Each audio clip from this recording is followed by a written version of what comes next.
No more random attacking in my board game. If you'd like to go to war, you need to declare it.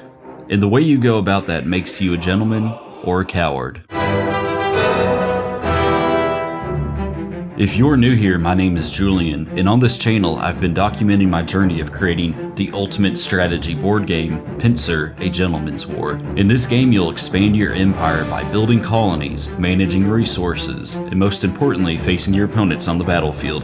Head over to my website, playpincer.com, and join the email list to be notified as soon as we launch our publishing campaign.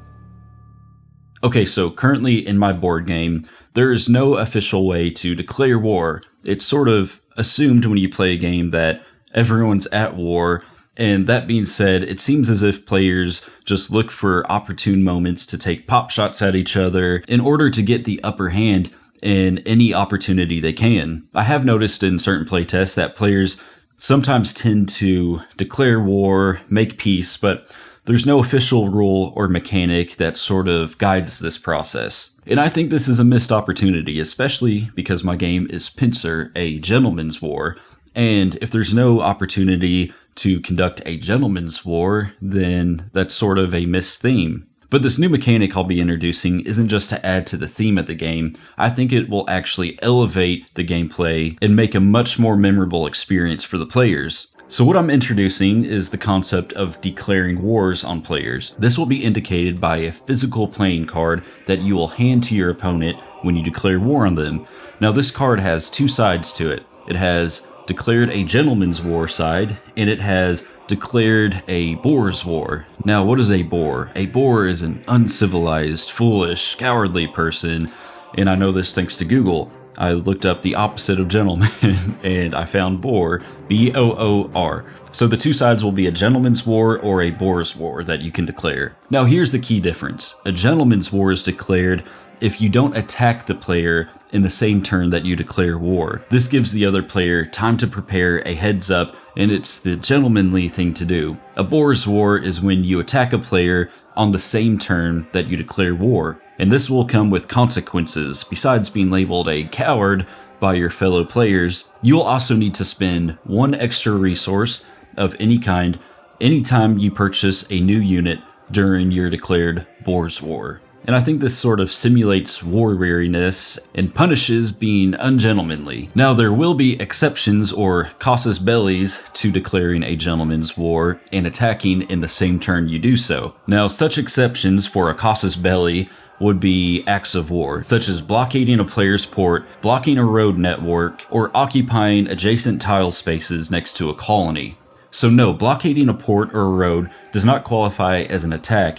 It is a sort of act of war that gives the defensive player a casus belli to attack you in the same turn. But why would someone ever declare a Boor's War and take the penalty? Well, I think there might be several reasons. If you find yourself in a situation where there's just such a good opportunity to attack a player and really just cause heavy losses on your opponent, it might be worth it to take the Boor's War penalty and go ahead and attack them. It might take them off guard as well, which could be useful. But why would I introduce this mechanic at all? I mean, why not just say, I'm declaring war on you and leave it at that? Or why even declare war at all? Well, first, if you watch my other videos, you know that I love the idea of physical representations of mechanics in my board game.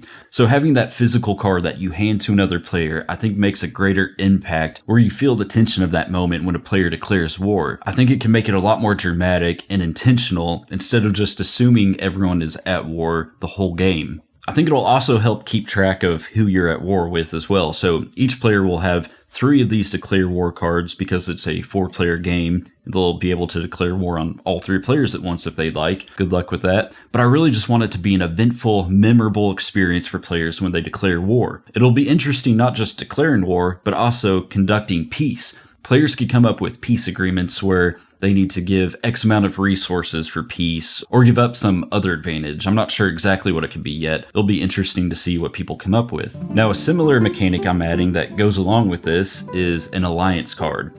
So this would be really more for a 3 to 4 player game, but you would have a physical card that would say alliance on it. Each player will only have one alliance card, so you'll only be able to make an alliance with one person. And like I said, it's a 4-player game, so this sort of sets it up to be maybe 2-on-2, but you wouldn't have to have an alliance. Alliances can be forged and broken at will. I think this will also give another opportunity for diplomacy. Maybe you form an alliance with a player and part of that agreement is you give them X amount of resources. I'd also mention maybe you're able to build frigates in your allies' ports if you don't have a port. Things like that could be interesting. But the main point of an alliance is you'll be able to achieve a dual victory with your ally. And I covered the official victory condition in my last video, so I'd recommend watching that to get a full grasp of how you obtain victory. But to sum it up, you need to collect 8 of the 14 royal seals in order to win. If you have an alliance though, you can pull those royal seals, but you'll have to collect a higher amount. So instead of 8 out of 14, you'll have to collect maybe 10 out of 14 to win. Now here's where it could get interesting. If I'm in an alliance with a player and another player declares war on my ally, then I have a choice to make.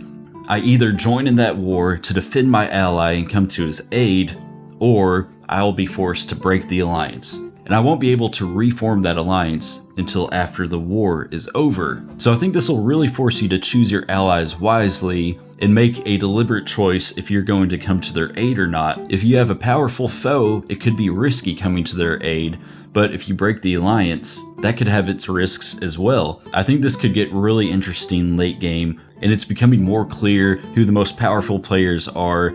Alliances are going to be very important. You'd also not be allowed to declare a gentleman's war on your alliance unless you ended your alliance on your previous turn. You could obviously declare a Boor's war, but that would be the ultimate betrayal, and the other players might not trust you as much. But once again, I think this could add so much strategic depth and diplomacy to the game, and it could be a lot of fun. It adds an element of shifting loyalties, betrayals, and memorable moments of declaring wars and alliances.